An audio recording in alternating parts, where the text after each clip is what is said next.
बिहार में मतदाता सूची विशेष गहन पुनर्निरीक्षण यानी कि स्पेशल इंसेंटिव रिवीजन पर सुप्रीम कोर्ट ने सोमवार को अंतरिम रोक लगाने से फिलहाल इनकार कर दिया है। वहीं अब इस मामले में 10 जुलाई को यानी कि गुरुवार को सुनवाई होगी। वरिष्ठ वकील कपिल सिब्बल, अभिषेक मनु सिंघवी, शादाब फरासत और गोपाल शंकर नारायण ने सुप्रीम कोर्ट में तत्काल सुनवाई की मांग की थी। उनका कहना था कि चुनाव आयोग के फैसले से लाखों वोटरों, खासकर महिलाओं और गरीब लोगों के अधिकारों पर गंभीर खतरा मंडरा रहा है। कपिल सिब्बल ने कोर्ट में जोर देकर कहा, इलाकों वोटरों का सवाल है। अगर इस कार्रवाई पर तुरंत रोक नहीं लगाई गई तो इसका असर सबसे ज्यादा कमजोर वर्गों पर पड़ेगा।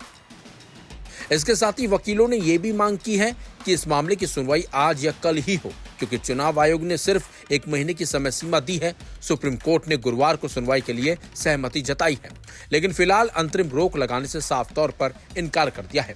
वहीं कोर्ट ने याचिकाकर्ताओं को निर्देश दिया है कि वे अपनी याचिकाओं की कॉपी चुनाव आयोग अन्य पक्षकारों को सौंपे।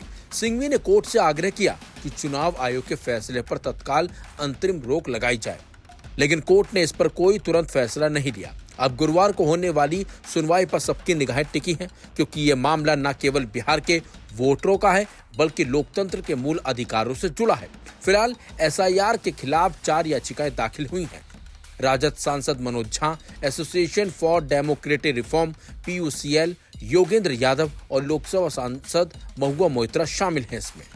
बता दें आपको, बिहार में इस साल के अंत में होने वाले विधानसभा चुनाव की तैयारियों के तहत मतदाता सूची का विशेष गहन पुनर्निरीक्षण अभियान तेजी से चल रहा है। Aim right, achieve big. At KR Mangalam University, we provide you the platform to turn your dreams into reality. At KR Mangalam University. इसका प्रारंभिक चरण पूरा हो गया है। इस दौरान गणना प्रपत्र मुद्रित और वितरित किए जाने का काम लगभग पूरा हो गया है। चुनाव आयोग की प्रेस रिलीज के मुताबिक कुछ लोगों द्वारा अफवाह फैलाए जाने के बावजूद SIR में कोई बदलाव नहीं किया गया। कुल 1.69 करोड़ गणना प्रपत्र एकत्र किए गए हैं। वहीं 7.25% चुनाव आयोग की वेबसाइट पर अपलोड किए गए हैं। बिहार में कुछ ही महीनों में विधानसभा चुनाव होने वाले हैं। इससे पहले मतदाता सूची का विशेष गहन पुनर्निरीक्षण अभियान चलाया जा रहा है। इससे लेकर भारत निर्वाचन आयोग ने 11 दस्तावेजों की लिस्ट जारी की है, जिनमें से कोई एक दस्तावेज बूथ लेवल अधिकारी को प्रपत्र के साथ देना है। प्रेस सूचना ब्यूरो ने जानकारी दी है कि विशेष गहन पुनर्निरीक्षण को लेकर बिहार PIB ने अपने सोशल मीडिया प्लेटफॉर्म X पर पोस्ट कर मतदाताओं को जागरूक किया है। उन्होंने कहा कि वोट करना है तो फॉर्म भरना है। बिहार विशेष गहन पुनर्निरीक्षण 2025 में अब सिर्फ 11 दस्तावेजों में से कोई एक को अटैच करे। गणना प्रपत्र भरकर मतदाता सूची में शामिल हो, QR कोड स्कैन करें और फॉर्म ऑनलाइन भरें। ये बात बकायदा PIB ने X पर पोस्ट की है।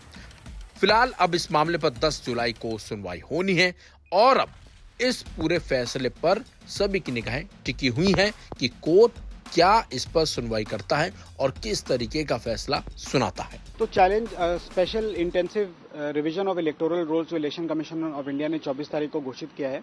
उसके खिलाफ याचिका दायर करी है। करीब 7 पिटिशनें हैं जो फाइल हुई हैं।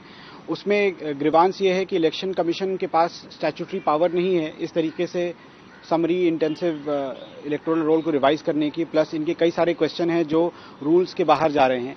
प्लस अगर ये बात भी उठी थी कोर्ट में मेंशनिंग के दौरान कि अगर आपने पिछले किसी भी इलेक्शन में वोट किया है और तो फिर आपको इस तरीके से शक की निगाहों से नहीं देखा जाना चाहिए। और ये एप्रीहेंशन कोर्ट में जाहिर किया गया कि लाखों लोग जो हैं वो इस एक्सरसाइज में छूट सकते हैं, क्योंकि इतनी तेजी से ये एक्सरसाइज कर रहे हैं कि लोगों को वक्त भी नहीं है कि वो सही कागज अपने दिखा सकें। तो सर, आपने ग्राउंड क्या दिया है अपनी पिटीशन में? पहला ग्राउंड तो यही है कि इलेक्शन कमीशन की पावर का इशू है कि भाई किस तरीके से वो अपनी पावर का इस्तेमाल कर रहे हैं। एक 1960 का रूल है जो बताता है कि किस तरीके से रिवीजन होना है। ये उसका ही पूरा प्रोसेस ही उलट के अपने सर पे रख दे रहे हैं उसको। तो ये मेन ग्राउंड है। और दूसरा ये है कि इलेक्शन कमीशन का जो रीजनिंग है इतनी जल्दी एक्सरसाइज करने का, इतना लास्ट मिनट पे करने का, और इतनी तेजी से करने का कि कई लोग उसमें छूट सकते हैं। हमारी जो डेमोक्रेसी है वो इंक्लूजन पे बेस्ड है, ज्यादा से ज्यादा लोग आकर अपना वोट दे पाएं, ये नहीं कि ज्यादा से ज्यादा लोग छूट जाएं। तो उस प्रणाली को भी रिव्यू करने की इसमें रिक्वेस्ट करी गई है। 6 जुलाई यानी कल इलेक्शन कमीशन ने फेसबुक पे और अखबारों में एडवर्टाइजमेंट निकाला, उस पर भी हम लोग आएंगे, अपनी बात को रखेंगे। लेकिन चुनाव आयोग एक दिन में 3 अलग अलग दिशा निर्देश जारी करता है, यानी चुनाव आयोग खुद ही कंफ्यूज है।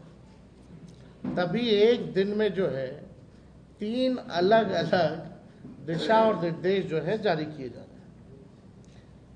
और जो विज्ञापन, फेसबुक पोस्ट और आधिकारिक आदेशों में आप देखिएगा विरोधाभास पर स्पष्टीकरण की मांग।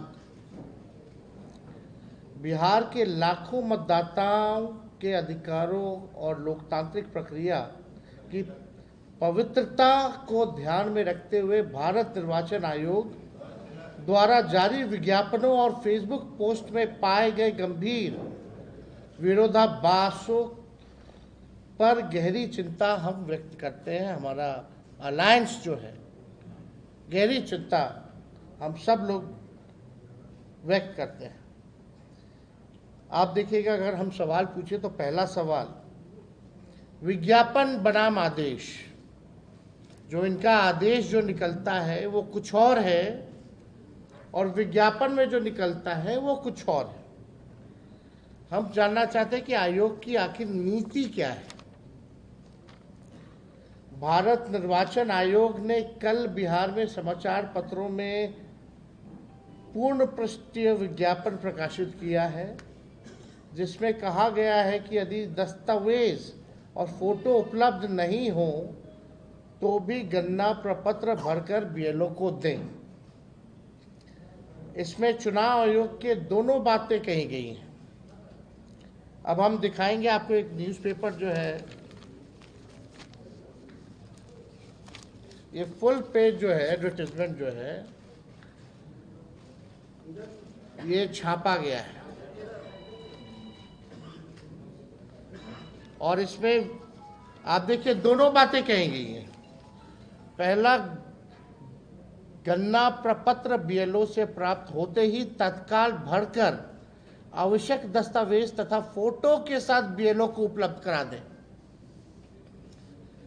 यदि आवश्यक दस्तावेज तथा फोटो उपलब्ध नहीं हो तो सिर्फ गणना प्रपत्र भरकर बीएलओ को उपलब्ध करा दें।